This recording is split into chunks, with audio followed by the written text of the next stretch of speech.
For a restaurant expert roundup. This is a man we've talked to a few times. I've got my MP Hawaiian shirt in his honor. We'll be back all the way in Hawaii with Mr. Bill Tobin.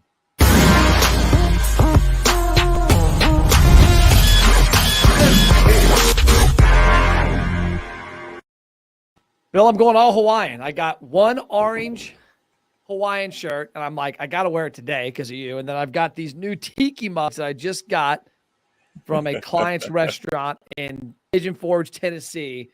And you own Tiki's Bar and Grill, so it makes sense, right? Exactly. I appreciate the plug there because we've been selling Tiki Mugs now for 20 years. It'll be 20 years in October, and we've made them collector's items because we change our styles and everything. It's always nice to see different people doing it. It's a resurgence. It goes up and down, but it's a fun concept and fun to be around. And I really like the orange Hawaiian shirt. In Hawaii we call them aloha shirts. Aloha is how you say hello, how you say goodbye. It's also mean love and many other things. But it's in Hawaii, especially on a Friday afternoon, you would be in business attire in downtown Honolulu. Yep, just Love like it. that. That's what people wear. And the great thing about being here at America's Best Restaurants headquarters, this is business attire all the time. Like we're as casual as they go, baby. So I guess before we dig into it, tell everybody who you are, the 30-second to 1 minute spiel, and then we'll get into it. I'm Bill Tobin, the founder of or co-founder of Tiki's Grill and Bar in Waikiki. We're a busy, high-volume restaurant all year long, all year round. But I also do Restaurant Leadership 365, which is helping other restaurateurs, mostly independent, small restaurateurs, get systems and ideas in place so that they can run their businesses well.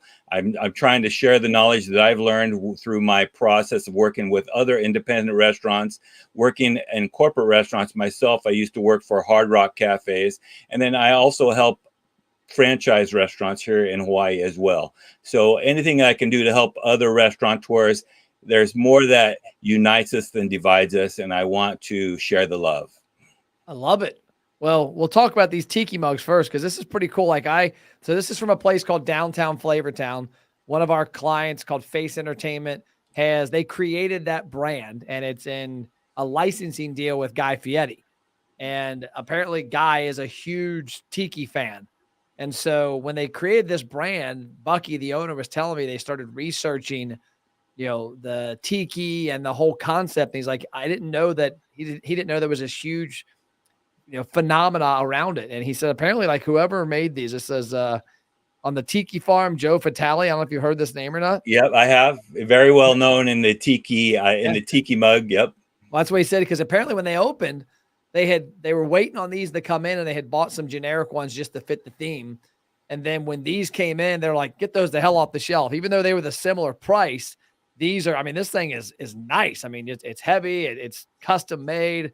I love it. So you guys have some of these at your place as well, right? Yeah, actually, I only have. Funny you say it. We've made this is. I have two here. This one that I'm holding, this green one, is what you would call a generic one that you can buy in lots of different stores. They're mass produced, and you might see them in other Tiki restaurants that don't do specific ones. But then, like the one you showed from Tiki Farm, you can get custom made ones. This is one that actually is made from our logo, wow. The Tiki guy that's in our logo. We don't sell this one. This was just a prototype that we had made, and that's why I have it, keep it in my office. But we've done over 30 plus designs over 20 years, and people collect them. They go all over the US and abroad to get their Tiki mugs and put them on their shelves at home. And it's really fun because Tiki Bar is really a broad idea, and lots of people will jump in and say, I have a Tiki Bar, or this is a real Tiki Bar and this is not a real Tiki Bar. But one thing they all have in common is they usually have tiki mugs. They're serving drinks in tiki mugs, and they have a fun atmosphere and a throwback to the 50s and 60s, or also to a tropical climate. And it's really just people are going for experience and to have fun and spend time with other people. And that's what restaurants are all about. Yeah, we just bought land and we're going to break ground probably later this year, early next year on a new house on 7 acres. And I'm doing a pool with a lazy river that's going to cost more than my first house, but we're putting a tiki hut on the back of the property. And the concept is I love it because I'm a guy that likes to travel. For me, when I see tiki, when I see the thatch, it puts me in a different place. And I'm like, we're going to have a year-round pool.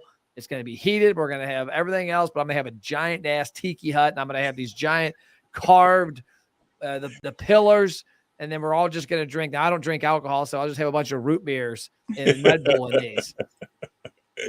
That's fantastic. I love it when I see people do that. It just perpetuates the fun and the idea. And so when people do travel to Hawaii, we become a destination even more so. But I actually have some stuff that I might be able to give to you to help make your tiki hut a little more fun. So we'll talk about that offline sometime. Just don't send the Hawaiian dance like you're having somebody just dance here. So I got a question for you. And I want to get into some of your things that you talk about. I've seen on online and in your book and the podcast. But one thing for me that I'm always intrigued by is are venues like yours, because you're in a destination, obviously, in Hawaii. What island are you on? Are you on the big Hawaii? We're on Oahu, which is the same island at Honolulu. It has the most people. Yeah. So you're on the area of Honolulu, and obviously you've got some locals, but I would imagine a large percentage of your business are tourists. And I was talking to a guy today, one of our clients who is in New York City, and we were talking about the digital. We do some digital marketing with him, and we were talking about something, and he made a good point. And I said, "Hey, we don't have the different tools on your website. How come?" And he said, "Well, I thought about it, and I like what it does because it feeds people in. But I use you guys more for my boots on the street, because the people who find us, because his restaurant's got a lot of heritage, real well known. There was some different movies filmed there. It's like the oldest restaurant in New York." And he said, when people find our website, they're finding it because they're coming here. And if they're already coming here, I only get one shot. The last thing I want to do is give them an ethical bribe to come here, when they're already coming here. And so that was an interesting comment. I had said, that makes sense. I agree. I wouldn't put it on your website then, because if they're looking you up on the map and going to your website, making sure they got the hours, last thing you want to do is give them a free appetizer when they're already coming here. Exactly. How do you approach attracting tourists for your business, and then maybe collecting data so that you can get them to come back the future times they come to Hawaii, or do you even mess with it? There's two different parts of it. I think that when we first opened, we are in a hotel location. Like I said, we're right across the street from the beach. And at the time, we didn't want to get branded as a hotel restaurant. So we really worked hard to bring in local clientele and to really, I know when you travel, I know when I travel, I like to go to places where the locals are going, right? Yep. And so if you get branded as a tourist trap or as a tourist restaurant, especially a hotel restaurant, it could really hurt you. And so we really tried to focus on getting our local people in. And so we did lots of local advertising at the beginning in local magazines. At the time, it was as much magazine advertising it was online. Now more maybe Instagram and Facebook, but still focusing on local people to give the authenticity to our restaurant. And then making sure that, I mean, really, like, this doesn't matter if you're a tourist or visitor restaurant or you are local. Your best marketing is making sure people are walking out the door happy. And so we need to make sure that we were taking care of those people so that word of mouth continued. And then as everybody was walking out the door happy and people were talking about it, then the visitors just started lining up at the door. It really became a perpetuating thing where people had to go because they saw that it was the busiest restaurant in town. Yeah. And you do it right. I've researched you online before we've talked. I think we first met a little over a year ago, and I've read about a lot about you, and you do it right when it comes to treating everybody the same and giving them an amazing experience. I know I travel a lot, and Thank you. I've been to a lot of tourist destinations, and I always get that terrible feeling because you go into some restaurants that are a good place and it's a good restaurant, but the employees, especially Vegas, is notorious for this. They know you're probably not, you know what, you're here one time, get out. Like I remember one time there was a restaurant that we were involved with marketing some of the other locations, and the Vegas location was always bragging on their food cost was 22% and this and that. And we're like, you're also charging $6 more for the exact burger. We we have locals coming to this restaurant in Kentucky and Pittsburgh and Columbus. We can't have a $22 burger. People are coming to your place because it's a tourist attraction in Las Vegas. And then when they get ripped off for that burger and the average experience, they don't come back their next visit. It's one and done. How do you recommend restaurants to avoid that temptation? Because I'm sure it also is a staffing issue where employees got to realize that it doesn't matter if they're local or they're from Kentucky. They're the most important person in front of you right now.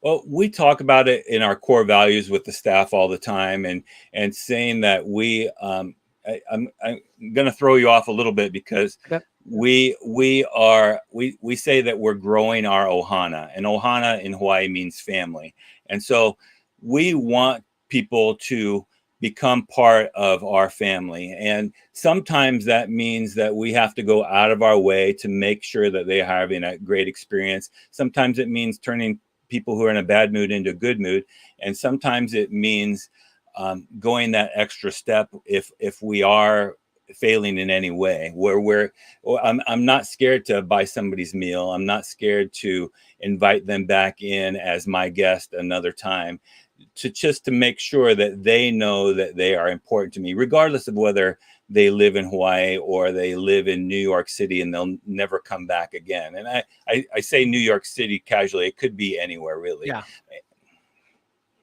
Next, let's talk about restaurant, with the Leadership 365. What are some of the key principles that you help restaurants overcome or identify? Because we work with independents as well across the United States. We don't have a client in Hawaii or Alaska yet. That's one of my goals next couple of years is to get all over the place. But there's a lot of things that have been thrown at the independents the last 2 years. They're coming out of a lot of things that have happened, but still have crazy food costs, at least here on the mainland. I'm sure you probably have them more than ever there, and a lot of things going into that. What are some of the key principles that you focus on and help independents understand how to do better? Well, I think that number one, I think, is stepping away from your restaurant or getting to the 30,000 foot level and saying, if you're working the expo line every single day, it's really hard to start planning and doing the things that are going to help your business. And yeah, you can make sure that the guests are walking out the door happy, which is the number one priority. But you also have to take time to step away and say, hey, this needs fixed, this needs improved. I need to find a better price for this. You need to look at it from a level where you're not in the weeds all day long. And I think that a lot of us, especially as entrepreneurs or small business people, it's easy to get stuck doing the jobs that maybe an hourly person should be doing, so that you can be spending your time planning and moving the needle so that your business is improving or growing. And I think that's a huge function of entrepreneurship as a whole, because I started this company in 2008 by myself. I added Ashley to my team 11 years ago in 2011, and now we're 40 plus strong. And the one thing that I've been fortunate that the last 2 years, I've taken myself out of the company. I'm on the org chart a little, but really not much. And it's like Tuesday, my dad took him to the doctor. We went and had lunch. We had dinner afterwards, and my phone had died. So I had no phone for 2 hours, and we're sitting there talking. Like, I wasn't worried that I had no connection to my company because my phone was dead. My dad was a nervous wreck. And because I knew my team I don't have a function. Like, I'm not in charge of anything specifically, except when I have these interviews to be in the studio at this time. But also what it allowed me to do is we had some good conversations and came up with some good ideas. because I'm able to work on the business and not in it. I don't have a function. I'm not building emails or texts or Facebook ads or doing this or creating videos. I'm able to kind of look from afar and understand that. I think that's a product of entrepreneurship, is that we all at some point start doing everything, but at some point you have to graduate and go, okay, I'm no longer going to do dishes. I'm no longer going to do the landscaping. I'm no longer going to do the accounting. I'm going to run this business and be the CEO. Well, it's actually, you hit on a good one there too, because you can't be good at everything. And there's probably somebody that is a better accountant than you. There's probably somebody else that is a better landscaper than you. There probably is somebody that's a better cook than you. Delegate the things. Yep. So find people that are good, surround yourself with people that are better than you. And maybe if there is, like, if your perfect thing is interviewing people, then you focus on that one thing that you're good at. And I think for me at Tiki's, I've found lots of people who are very good at what they are doing. I'm really holding the culture and trying to make sure that the brand stays true. But most of the other jobs, I found people that are better than me to put them in the restaurant and do them for me. Yeah. Oh, it cracks me up. We all do it. I mean, I've had times where I'm tempted to do something, but I mean, I have an outsourced CFO. We have bookkeeping. I have a lady who just texted me 2 days ago.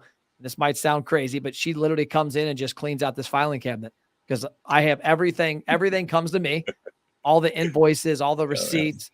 I don't want to screw with it. And I've got my employees here are better equipped. Could somebody probably take a couple hours? Yeah. But this lady's not expensive. I throw it in the file cabinet. She texts me every 1 or 2 weeks. And I say, cool, come on in. She comes in.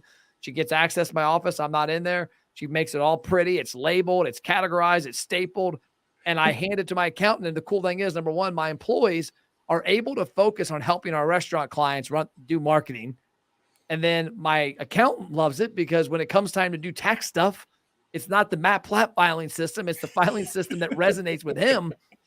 And that's a huge element. And, we run across it a lot in marketing. I talked to a guy the other day who's got a great restaurant, and his wife does a decent job at social media. They don't do that good a job at email and texting, and there's a lot of gaps. And he's like, yeah, I'm really not interested in investing, spending money in it. I said, well, you already are. No, I'm not. I go, yeah, you are. Like, is your wife free? Like, well, no. I said, what's she great at? Oh, she's an unbelievable GM. I said, what's an unbelievable GM worth? I said, because you're wasting 4 hours. Like, she openly told me she hates marketing. She hates the time she has to put into it. So if you hate something, you're not going to put your heart into it. It's not going to be good. I said, so your wife is a great GM. Let's just say I think it was like 10 hours a month. She said she spends on this stuff. I'm like, 10 hours a month at a good GM. Let's call it $40 an hour. There's $400 an hour, $400 and something going somewhere. And a lot of people, we talked to a restaurant the other day that I tell them to look at their marketing, for example, or other outsourced positions as part-time employees, because you'll hire a part-time dishwasher. You'll hire a part-time cook. You'll hire a part-time hostess. My daughter was a part-time host. My son was a part-time guy in the kitchen. Why the hell won't you hire a part-time accountant, a part-time graphic designer? Those are things that feed up and get experts in places where experts deserve to be. It could be something as simple as I actually talked to my general manager just 2 weeks ago, when he was saying, I have to run to the store. We ran out of, I can't remember, I think it was orange juice. I have to run to the grocery store and get orange juice. And I'm going to run these other errands. And I said, why are you going to the store to get the orange juice? He says, because everybody else is busy. And I said, well, do you think you're a pretty valuable person, don't you? And he says, yeah. And I say, what do you think you would be per hour? Kind of what you're saying. And I said, just go on Instacart on your phone. All you have to do, it'll be delivered in an hour, and you've saved all this time. He says, yeah, but it costs more on Instacart. And I said, yeah, it costs pennies more, maybe $1 more. You're still saving so much by you staying in the restaurant working. And sometimes people are, as I like to say, they're tripping over dollars to save pennies. Yep. And you really have to think, oh, you know what? I need to be in the restaurant. I need to be focusing on what I'm good at. And that's not driving to the store, getting orange juice. Yeah. I mean, Somebody gave me a hard time one time because I had a guy show up to my house, picked my car up, went and detailed it, brought it back, put it in the garage. I was out of town. Like, you can't wash your own car. I'm like, oh, I probably can, but he's a hell of a lot better. And it Exactly. happened when I wasn't there. Yeah, it cost me $200, but honestly, I'd rather spend that 3 to 4 hours of doing it to that detailed level, probably 6 hours with my wife or kids or by the pool or working on my company. And like you said, Exactly. like there's the saying like dollar wise, penny smart or something like that. And I've done it before. I've been in my office. I could easily drive 2 blocks to the restaurant to get the food, but everybody's busy. Things are going on. I'll order it from their delivery from their website and have delivery, pay $5. And I'm like, well, one with gas now probably cost me $5 to get there, $5 to get back. And I just wasted an hour. I can get it here, get it done in 20 minutes and be done. Oh, yep. So well said. So well said. You actually, when you're talking about the gas going up, I did want to bring up in today's call, everybody's prices are going up, Yep. and we're worried about people's disposable income going down because of that the gas and other prices, that there might be a shift in the economy. But last week at the MEG conference, the Marketing Executives Group for the National Restaurant Association, Coca-Cola gave a presentation, and they said they're confident that even though disposable income might get a little bit crunched with these higher prices, they're confident that people are going to continue to spend money in restaurants at the rate they're spending them in, because I think the pandemic has shown us that people want to spend time going out. They want to spend time with other people, and they want to have those experiences, not always cooking at home, not always doing things with just their family. And so I think restaurateurs need to plan on continuing to be busy if they're not already, getting busier if they're not already, but continuing to be busy if they are already. But also, we talked briefly about raising prices. I think if you haven't raised your prices, you need to. And if you already have, you might want to consider raising them again, because grocery store prices are going up. So it's not just restaurants, and people are seeing it. And people notice, but it's really across the board. If you're not raising your prices, you're being left behind. Yeah, it's ironic you say that, because today I spent an hour. One of my projects I spent about 8 hours on this week in the mornings. I usually do it between 5 to 9 a.m. before anybody bugs me. Is our price? We've not raised prices our company since 2008. I've got clients that are in my company since 2009. Is my oldest client.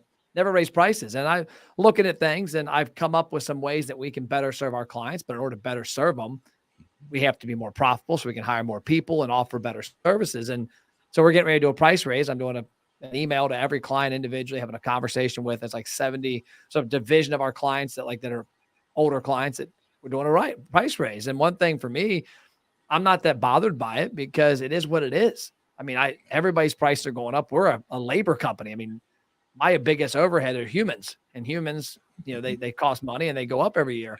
But I think restaurants, the one thing I was telling a restaurant this morning about it is, all the restaurants I talk to that seem they have this problem with pricing, they have an excuse. Like, this guy's like, oh, well, Italian restaurants can get away with it. This restaurant can get away. Like, any restaurant can. I said, it's just all how you frame it. I've talked to numerous restaurants that have shifted away from menus printed or with prices, and the pricing's on their website, and the price on their website is dynamic, and they're changing it consistently. One, they don't have to reprint menus. Number two, if I go to your restaurant, and I love your restaurant, I love the service, I love seeing my Tiki Mugs, I love having a great environment.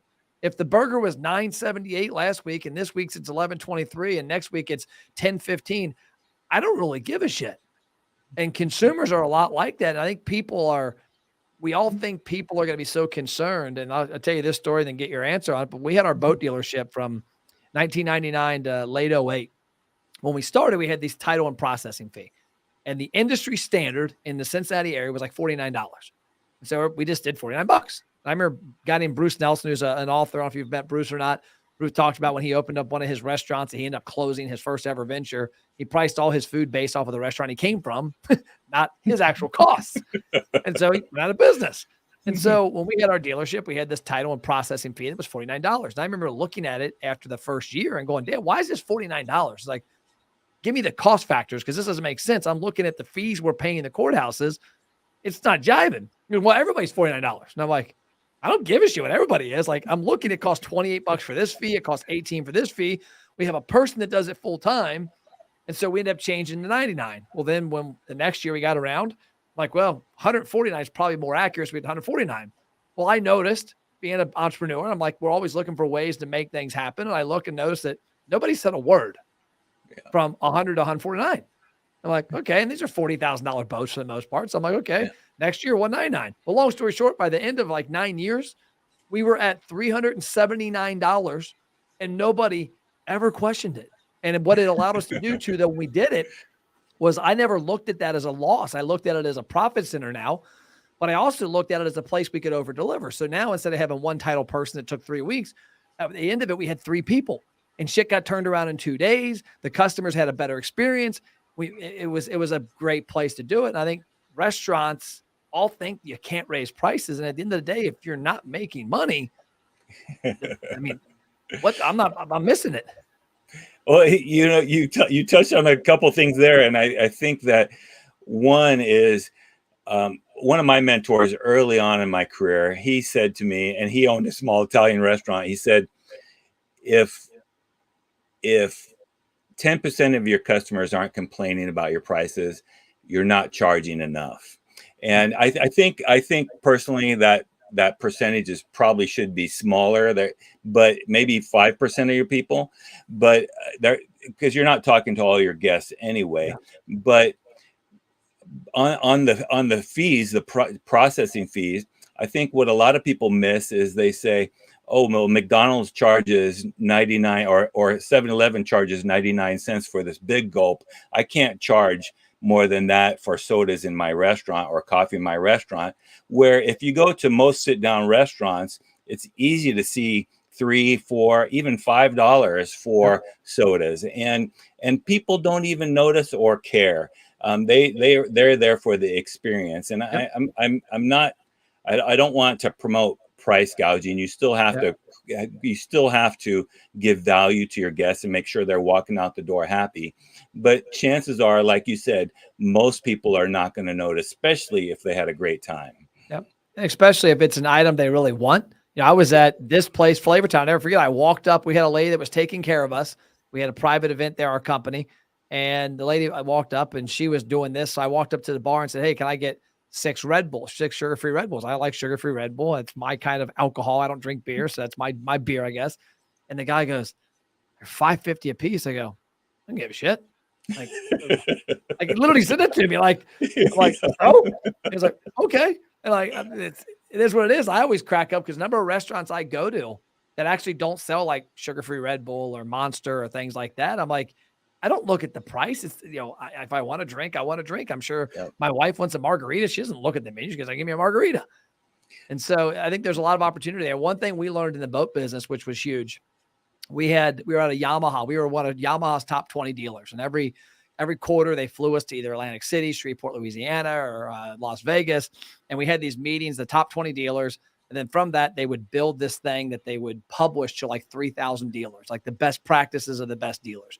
Well, one of the things that came out of that, which was eye-opening to me, was across the board in the parts departments, a lot of boat dealerships marked up their parts a certain way. So, hey, every part that comes in for your Yamaha outboard, you got the oil filters, you got these gaskets, you got this little spring, 1.335. And so that's what it went up to that. Well, we're sitting there one day, and this guy who's in charge of this part of that mastermind, he's like, hey, this part costs 28 cents. What are you charging for? The guy's like, well, I charge this. It was like, 59 cents. He goes, charge $4.99 for it. What do you mean? He's like, when you got something so little, like guy's got a $60,000 bass boat. He's not expecting a part to cost 40 cents.